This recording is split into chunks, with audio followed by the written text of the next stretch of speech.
as the title suggests, this video is of the ISRL GR3 Season 9, and I am Vitamin G. For this season I decided that I would drive the mighty Pug. There it is, showing itself off in all its glory. Good car. Not many people use it from what I see, but it handles extremely well as it's showing off there, taking that roundabout with aplomb. So yeah. So no more messing about, straight into the qualifying. So this is my best lap from the 10-minute qualifying session. So as you can see, I've already done 2 laps and 29.8. And I'm hoping to make this one, well, obviously this is better because it's my best lap. So anyway, first sector, so I've done quite well around those first few bends. Pug likes that first sector. Braking quite late into this one, meeting the apex nicely and nicely meeting the outside. They're very close to going over onto the AstroTurf, but the Pug handles that pretty well compared to other cars. My favourite bend in the track, nice double apex, nailed that quite well. A little bit wonky braking into this bend, and again another section the Pug absolutely loves, can really hold a tight line.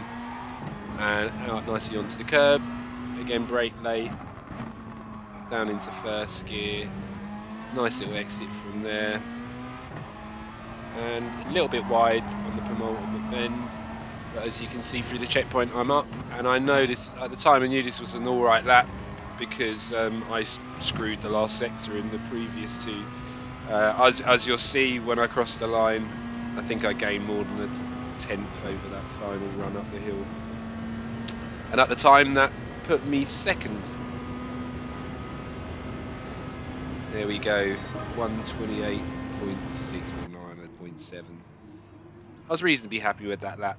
I'd done 0.2s and 0.3s in practice, but never always goes as well in the actual event. So there you can see the grid. So Lorenzi on pole, I'm second, May third in the AMG, Hat Maris fourth in the Citroen. I mentioned that fast karting stars. And the Pug isn't that great off the line, especially when you react like I do. So as you can see, a bit of a shocking start, and I'm instantly down to 4th. Epic. That's going to be a little bit of a theme for these videos. So down to 4th. Now I had ideas of winning this race, so not quite gone to plan there, and even though I love driving the Pug, one of the things that's a little bit annoying about it is it does lack a little bit of straight line speed, so overtaking isn't always easy, let's put it that way.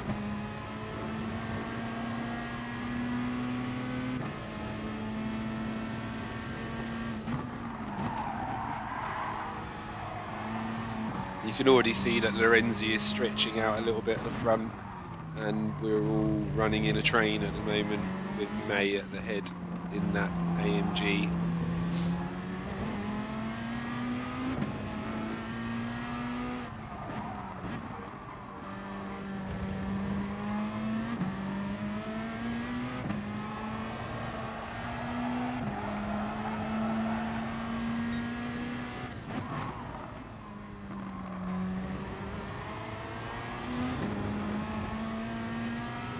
So for me in these type of races, even though it's a sprint, I still try to sort of settle in a little bit in the first lap. Very, very rare that I'll be making opportunist moves, unless they present themselves, but I generally just try and settle down. So you see from the TV footage how close it is. I've got Rensek right up my arse. Always a little bit tricky when you're in these situations, because obviously I want to try and push up to Hat Maris, but I've also got to keep an eye on that Honda behind me. So one thing I think is in my favour at this present moment is that I think the Honda is actually slower than the Pug in a straight line. It's not very often you can say that about a car, but I think the Honda is. Yeah, into one of my favourite bits of the track. Really love this bend. and as you can see, the Pug very much performs well around there as well.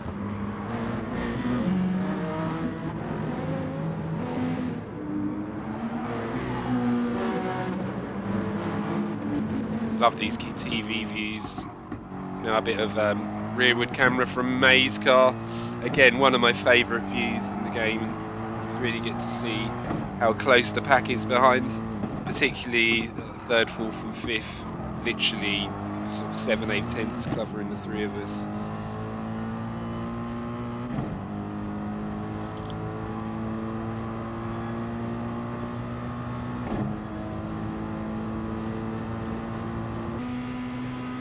And then switch back to my onboard. See, I'm pretty close to the hat, but not close enough to make a move. Well, not a clean one anyway. So just tucking behind him. I just showed him my nose a little bit to show him I'm there, but nothing doing. And Rentek is still right on my arse. So May went a little bit defensive there, but he's pulled back online. But you can see how good the Pug is on the brakes as well. Can carry excellent apex speed with this car, and yeah, it does seem to be one that's very good on the brakes. It's a very forgiving car as well. Again, tucking in nicely behind Hat there, but nothing really doing, especially with the slipstream of the Merc in front. It does make it hard when you're in these chains if you don't have a power car.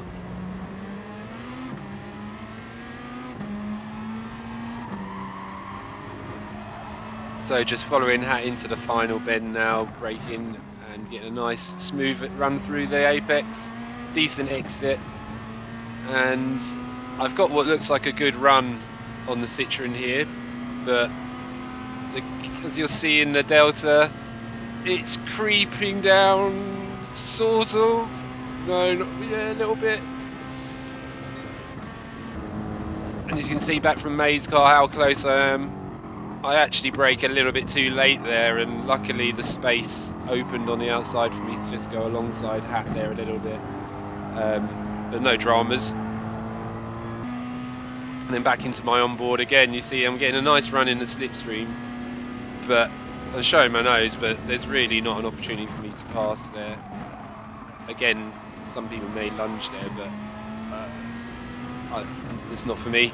I think there would have been contact, but again, I got a nice run and I'm on the outside. Now I love an outside move, so here I go, giving it a go. Yeah, kind of messed that up a little bit, but luckily Rentek wasn't close enough to capitalise. And now you see how close we are now. So hands and downshift gears have caught up with the back of the chain. May's made a good bend there actually and pulled away a little bit, and you see I'm right on Hat, but there's really nothing doing around this twisty section unless the person in front makes a big mistake. You can see on the lap times there how consistent May's being, and I think this is going to be his best lap. Back to me. So it's spread out a little bit more this time. You can see I'm not quite as close to Hat as I was. I think I must have had a bit of a scruffy end to that middle sector because I was right on him. But this is actually a little bit better for me now because now I can give it a proper run into the first bend and hopefully get a run through the S's here, which I have done. Helped with a little bit of a squiggly moment from Hat. And now at this point I engage the nitrous that not many people know the Pug's got.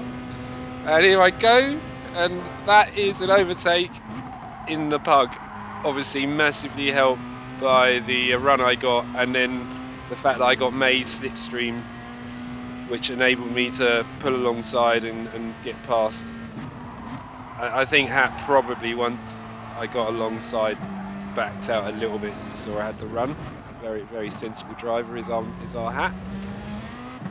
So now I've got my sights set on May, because like I said earlier, I had ideas of winning this race. Kind of went away with the start, but as you can also see, Lorenzi is long gone. He's got some serious pace there in the Audi, So it would have been a tough one to win, but not impossible. So now I'm setting my sights on trying to get second, and we've got 2 more laps to go after this one that we're about to complete. And you'll see when we change to the another camera angle that the pack is not far behind. In the rear view, Hat looks a mile behind, but actually when you look at the delta, it's actually only half a second there. So always looks a lot further in the mirror than it actually is. Then we go to the TV camera, some nice footage here. You can see I am all over the back of May. And I've made a little move to the outside here with the idea of trying a bit of undercut on the way out, but I don't really make that move properly, and to be honest, May nails the bend well enough for it not really to be an option anyway, I think. A little bit too hot into that bend, as you can see. The Pug getting a bit of sideways action, but like I said earlier, it is a really forgiving car. There's other cars I probably would have gone off if I'd have gone in with that much extra speed, but you can see the Pug just handles it, a little bit of sideways action, and then it's all sweet again. And I've managed to stay right on the tail of May all the way through that, even with that little mistake. So back on board with me again. You can see how good the Pug is through the apex of that bend, what I gain.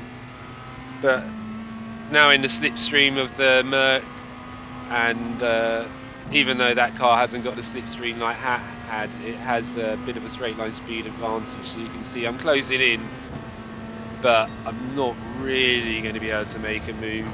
I'm just trying to force May sort of narrow there, which I do, and then I misjudge it and hit the back of his car. Lovely camera angle here, you can really see how close I am, but again, tricky to make a move. I'm not really going to be able to get alongside.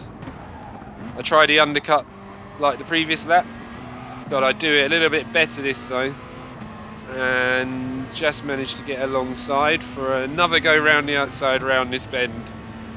So here we go, and yeah, about as good as the first time. almost contact with Hat there. I think he had to back out a little bit as I came back across the track, but like I said, very good, sensible driver there, and no contact, no dramas.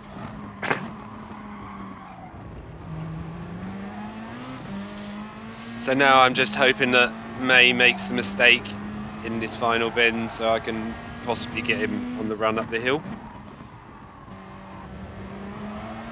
But I don't really nail it. And if you have a look in the background, actually, Hat Maris has a proper moment in that final bend, manages to hang on to that nicely.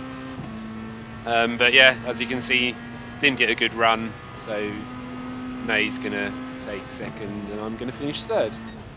So not too bad, I was reasonably happy with that. Obviously I'd have liked to have won it, but after dropping to fourth, I gave it my best shot. Getting back up to second, but yeah, didn't quite make it. So not a bad start to the season.